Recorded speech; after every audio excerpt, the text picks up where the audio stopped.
नमस्कार, स्वागत है आपका। मैं हूं आपके साथ नाया शर्मा। शुरुआत करेंगे बुलेटिन की, उससे पहले आपको लिए चलते इस वक्त की बड़ी खबर की और जबलपुर से इस वक्त की बड़ी खबर आ रही है। सीएम शिवराज सिंह चौहान का बयान सामने आया है।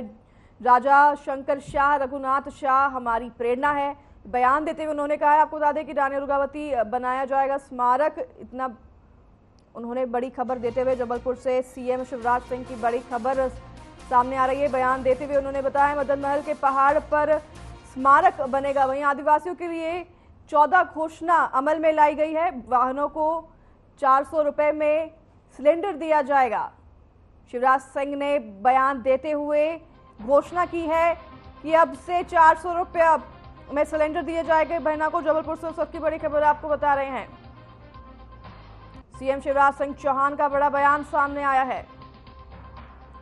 सभी बहनों को 400 रुपए में सिलेंडर देने की उन्होंने घोषणा की है। सीएम शिवराज सिंह का बयान सामने आया है। राजा शंकर शाह रघुनाथ का स्मारक बनाया जाएगा, रानी दुर्गावती का स्मारक बनाया जाएगा। मदन महल के पहाड़ पर यह स्मारक बनाने की उन्होंने घोषणा कर दी है।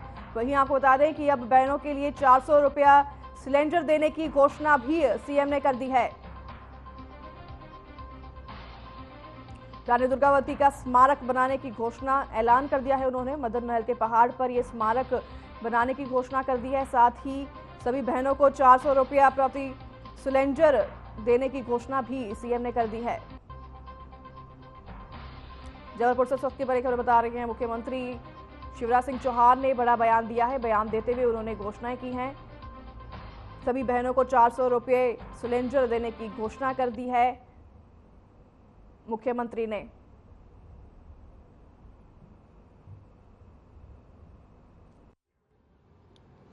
रानी दुर्गावती से हमारी गौरव, हमारा मान, हमारा सम्मान, यही की तो रानी थी।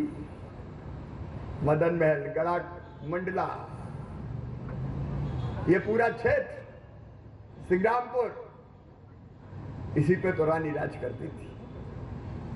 और आप जानते हैं, अकबर जैसे शक्तिशाली बादशाह जिसके साम्राज्य का विस्तार आपको पता है, उनसे कह दिया खून की अंतिम बूंद दे दूंगी लेकिन गुलामी स्वीकार नहीं करूंगी। राजा शंकर शाह और रघुनाथ शाह जी के बलिदान दिवस के अवसर पर मेरी बहनों और भाइयों, आज हम ये फैसला कर रहे हैं कि इस जबलपुर में मदन महल पर जो जमीन है उस पर लगभग 100 करोड़ रुपए की लागत से रानी दुर्गावती का स्मारक बनाया जाएगा। और 5 अक्टूबर 499 साल हो गए उनके जन्म, 500वां साल शुरू होगा। उस दिन भूमि पूजन किया जाएगा और एक विराट कार्यक्रम का आयोजन किया जाएगा जिसमें सारे मध्य प्रदेश को हम आमंत्रित करेंगे। रानी हमारा स्वाभिमान। चलिए आगे बढ़ेंगे खबरों में। मोहन बड़ौदिया से बड़ा गांव मार्ग के बीच निपानिया डैम के पुलिया पर डिवाइडर न होने से अमृतलित होकर एक टेम्पो डैम से जा गिरा। वहीं आपको बता दें कि जिसमें सवार कुल 5 लोग सुरक्षित बाहर निकाल लिए गए। हालांकि मौके पर पहुंची पुलिस थाना मोहन बड़ौदिया से सहायक उप निरीक्षक गोविंद प्रसाद चौबे ने बताया कि मोहन बड़ौदिया ग्रीड कॉलोनी से कुल 5 लोगों को टेम्पो में जो सवार थे जिन्हें निकाल लिया गया है, तभी टेम्पो असंतुलित होकर डैम में जा गिरा। फिलहाल पुलिस जांच में जुट गई है।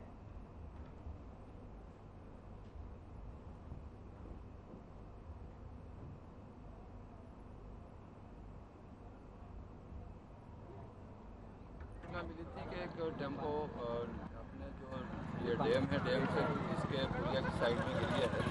इसकी जानकारी निकाली है तो इसमें 4 आदमी बैठे हुए थे, 5 जो ग्रीड कॉलोनी साझा यही मोहन बड़ौदिया के हैं और रहने वाले जमला के हैं। चोट तो किसी को लगी नहीं है और तो जो टेम्पो असंतुलित होकर के साइड देने से नीचे गिर गया है। जनहानि किसी की हुई नहीं है और मौके पर आकर के हम आकर के इसको देख रहे हैं और उसकी जाँच कर रहे हैं। सत्यता देख रहे हैं कि उसमें क्या हुआ है और चोट किसी को लगी नहीं है। सब 4-5 आदमी बैठे थे, 5 आदमी सुरक्षित निकल गए हैं। टेम्पो अभी पानी में पड़ा हुआ है, उसको निकाल के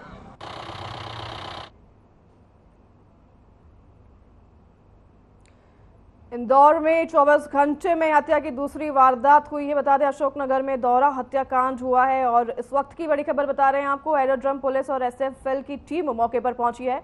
महिला और पुरुष के शव पर घाव के निशान दिखाई दे रहे हैं। वहीं दोहरे हत्याकांड से पूरे क्षेत्र में सनसनी फैल गई है। इंदौर से इस वक्त की बड़ी खबर बता रहे हैं, जहां पर दोहरे हत्याकांड से पूरे जगह पर, पूरे इलाके में सनसनी फैली हुई है। 24 घंटे के अंदर ये दूसरी घटना हत्या की सामने आई है। एरोडेस पुलिस और एफएसएल की टीम मौके पर मौजूद है। महिला और पुरुष के शव पर घाव के निशान पाए गए हैं। दोहरे हत्याकांड से पूरे क्षेत्र में सनसनी फैल गई है। इस वक्त की बड़ी खबर आपको बता रहे हैं, इंदौर में 24 घंटे में ये दूसरी हत्या का मामला सामने आया है। अशोकनगर में ये मामला सामने आ रहा है, जहां पर दोहरे हत्याकांड के मामले से पूरे क्षेत्र में सनसनी फैली हुई है। इंदौर से इस वक्त की बड़ी खबर आपको बता रहे हैं, जहां पर 24 घंटे के अंदर दूसरी हत्या का मामला सामने आया है। दोहरे हत्याकांड से पूरे क्षेत्र में सनसनी फैली गई है। आपको बता दें कि पति और पत्नी के शव पर जख्म के निशान भी पाए गए हैं।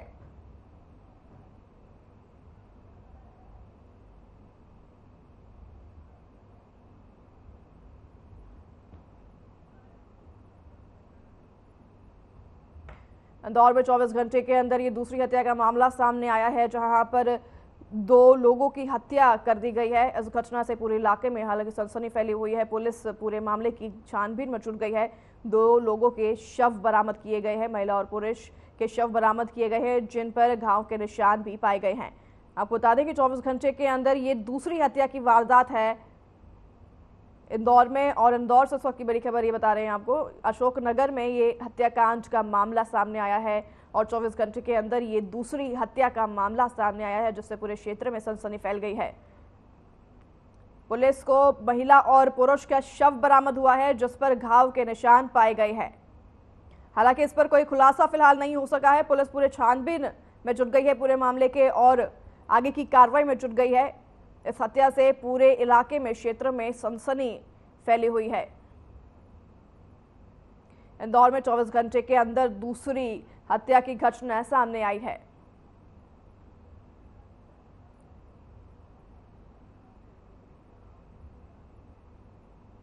चलिए आगे बढ़े खबरों में। राजस्थान में हुई राजपूत करनी सेना के राष्ट्रीय अध्यक्ष हिंदू नेता सुखदेव सिंह गोगामेडी की हत्या का जन आक्रोश निकाला जा रहा है। वहीं मोहन बड़ोदिया की पुरानी कृषि उपज मंडी में श्रद्धांजलि सभा का आयोजन भी किया गया है। सभा में सर्व समाज के सभी लोगों ने इकट्ठा होकर पुष्पांजलि श्रद्धा सुमन अर्पित किया गया और वहीं गोगामेडी की हत्या के विरोध में आक्रोश व्यक्त किया गया।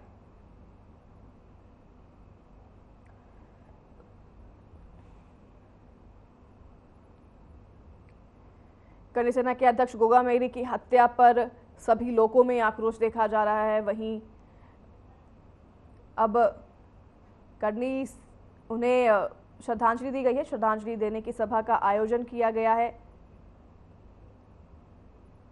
गोगामेडी की श्रद्धांजलि सभा का आयोजन किया गया है। सुखदेव सिंह गोगामेडी की आपको बता दें कुछ दिन पहले गोली मारकर हत्या कर दी गई थी, जिनकी श्रद्धांजलि सभा का आयोजन किया गया है और उन्हें सभी लोगों ने कृषि उपज मंडी में जमा होकर श्रद्धांजलि की, पुष्प अर्पित किया।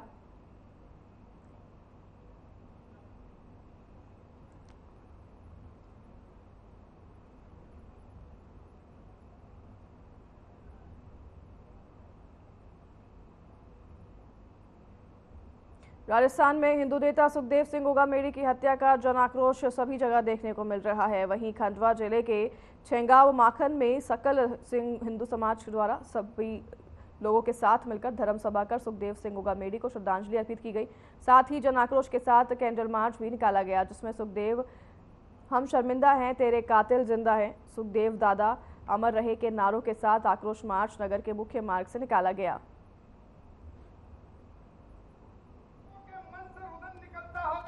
जिनके लिए सुखदेव गोगामेडी इस योद्धा के चले जाने पर एक परिवार ही नहीं, एक गांव ही नहीं, एक समाज ही पूरा देश रहेगा, राजा तेरा नाम रहेगा।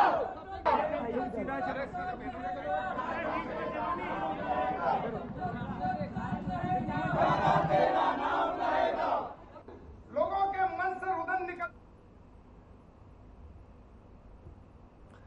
सुखदेव सिंह गोगामेडी की हत्या पर यह आक्रोश रैली निकाली गई है, जहां पर आपको बता दें कि सभी ने नारेबाजी की है और न्याय की मांग की है, प्रशासन से, सरकार से इंसाफ की मांग की है। आपको बता दें कुछ ही समय पहले करनी सेना के अध्यक्ष गोगा मेरी की हत्या कर दी गई थी, जिस पर सभी लोगों ने जमा होकर आक्रोश रैली निकाली है और सुखदेव सिंह गोगा मेरी के लिए इंसाफ की मांग की है। सभी लोग नारेबाजी करते हुए नजर आए हैं।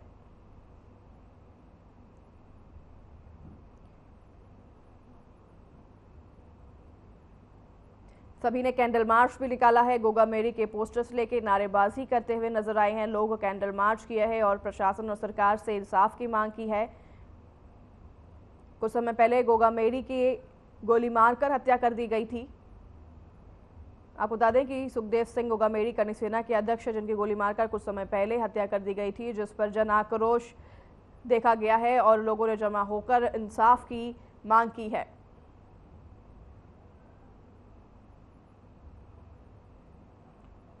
राम जन्मभूमि अयोध्या में भगवान राम लला की प्राण प्रतिष्ठा आगामी 22 जनवरी को किया जाएगा। वहीं जिसको लेकर भव्य बनाने के लिए श्री राम जन्मभूमि तीर्थ क्षेत्र पर पूजित अक्षत कलश न्योता के रूप में महाकौशल प्रांत से जिलों में भेजा गया है, जिसे राष्ट्रीय स्वयंसेवक संघ एवं विश्व हिंदू परिषद द्वारा प्रत्येक जिला से प्रखंड ग्राम संगठनों तक लेकर जाया जाएगा और स्थानीय मंदिर में कलश की स्थापना कर उनके पूजन और दर्शन के लिए रखा जाएगा। इसी कड़ी में बहर जिले में अक्षत कलश यात्रा निकालकर अयोध्या में आयोजित रामलला के प्राण प्रतिष्ठा कार्यक्रम में शामिल होने के लिए न्योता दिया गया है। अक्षत कलश यात्रा राम मंदिर से निकल गई और जो नगर भ्रमण करते हुए खैर माता मंदिर पहुंची, जहां पूजा अर्चना कर दर्शन के लिए रखा गया। इस दौरान भारी संख्या में राम भक्त उपस्थित रहे।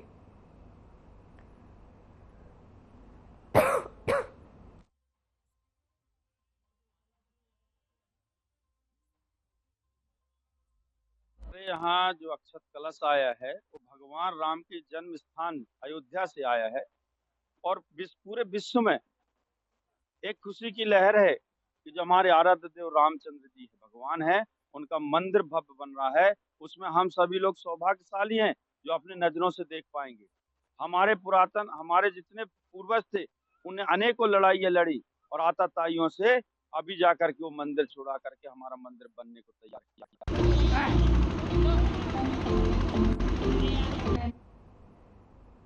प्रदेश के मुख्यमंत्री शिवराज सिंह चौहान से नरसिंहपुर से नवनिर्वाचित विधानसभा सदस्य प्रहलाद सिंह पटेल ने उनके आवास पर भेंट की। इस दौरान सीएम शिवराज ने उन्हें मध्य प्रदेश विधानसभा निर्वाचन में जीत की बधाई और शुभकामनाएं दी।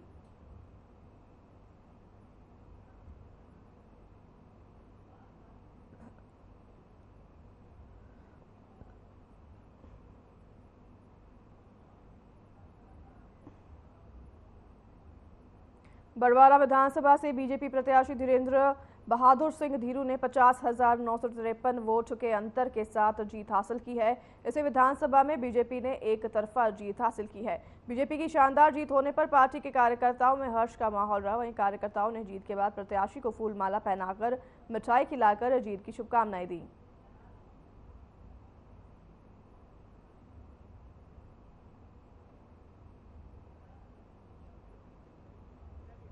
जो हमारी भारतीय जनता पार्टी का उद्देश्य होता है निचले स्तर से जितना अधिक से अधिक हम उनको विकास कर सके, बस उसी बात का आशीर्वाद हमको जन जन का आशीर्वाद मिला है। जीत का श्रेय आप किसको देना चाहेंगे? इस जीत का श्रेय मैं अपने पूरे संगठन को देना चाहूँगा जो बड़वारा क्रमांक 19 के पश्चात अभ्यर्थियों को प्राप्त मतों की संख्या का विवरण निम्नानुसार है। धीरेन्द्र बहादुर सिंह 98,574।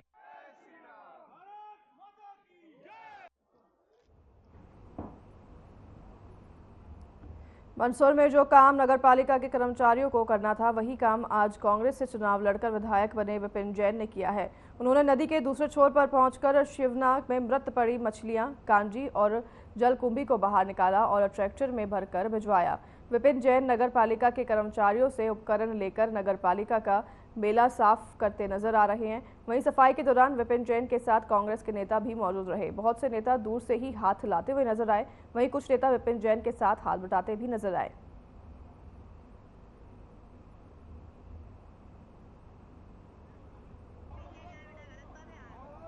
देखिए, जब मैं चुनाव लड़ा था तो हमारा पहला मुद्दा ही था शिवनाग शुद्धिकरण का, और जब मैं फॉर्म भरने गया था तो सबसे पहले मैंने यह संकल्प लिया था कि हम माँ शिवना मैया को शुद्ध करेंगे।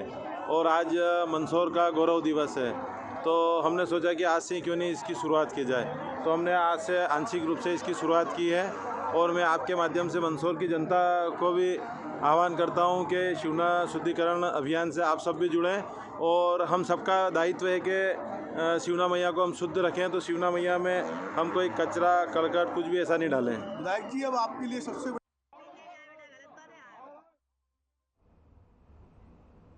विधानसभा चुनाव के परिणाम आते ही जीते प्रत्याशियों और उनके समर्थकों में उत्साह का माहौल है, जो उनके द्वारा अपने प्रत्याशियों के समर्थन में विजय जुलूस निकाला गया। वैसे कड़ी में बालाघाट जिले के विधानसभा क्षेत्र परसवाड़ा में कांग्रेस प्रत्याशी मधु भगत की विजय और आभार जुलूस निकाली गई। जुलूस बस स्टैंड से प्रारंभ होकर नगर के मुख्य मार्ग होते हुए बिजाटोला चौराहे पर आभार सभा कर समाप्त किया गया।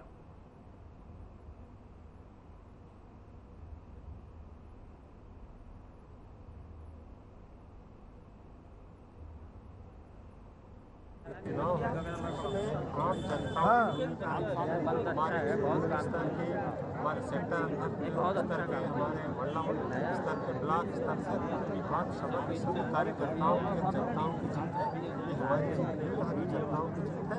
और उनकी जीत को हम 5 साल तक विश्वास देने के लिए हम पूर्णता से काम करेंगे और इनके विश्वास को हम खड़ा करेंगे। निश्चित तौर पर लंबे अंतराल के बाद जीत हासिल किए, ऐतिहासिक जीत हासिल किए। और इस परसवाड़ा के अंदर जनता ने विश्वास एक रिकॉर्ड के साथ जीत के साथ हमें भेजा है भोपाल विधानसभा। निश्चित तौर पे ये जीत भ्रष्टाचार के जो प्रकार के यहाँ पे षड्यंत्र रचे गए थे, उनके ऊपर जिस प्रकार का आतंक, जिस प्रकार का अवैध रेत उत्खनन, जिस प्रकार का गुंडाराज इस परसवाड़ा में था, उसके खिलाफ जनता ने दिल खोलकर मंत्री के खिलाफ, भारतीय जनता पार्टी के खिलाफ वोट किया है। विधानसभा चुनाव में भोजपुर क्षेत्र से ऐतिहासिक जीत पर विधायक सुरेंद्र पटवा का शहर के लोगों ने जोरदार स्वागत किया। इस दौरान सुरेंद्र पटवा ने कहा कि मुझे लगातार भोजपुर के जनता का प्यार मिलता रहा है, जिसके कारण मेरा वोट बैंक इस बार हजारों में बढ़ गया है। स्वागत के दौरान समर्थन में कई सारे नागरिक कार्यकर्ता भी मौजूद रहे।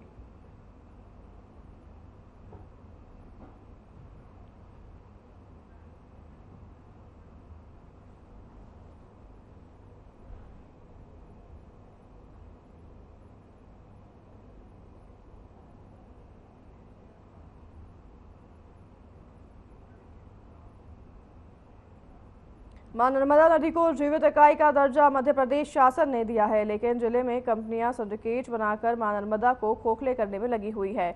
हम ऐसा इसलिए कह रहे हैं क्योंकि नर्मदापुरम जिले में 119 खदानें हैं, लेकिन 4 खदानों को ही मजदूरी मिली हुई है। वहीं रोजाना लाखों के कारोबार का अवैध परिवहन हो रहा है, जिसके शिकायत ग्रामीणों द्वारा सिवनी मलवा एसडीएम तहसीलदार को ज्ञापन के माध्यम से रेत के अवैध कारोबार को तत्काल प्रभाव से बंद करने की गुहार लगाई गई है, लेकिन शिकायत करने के बाद भी प्रशासन कोई कार्रवाई नहीं कर रही।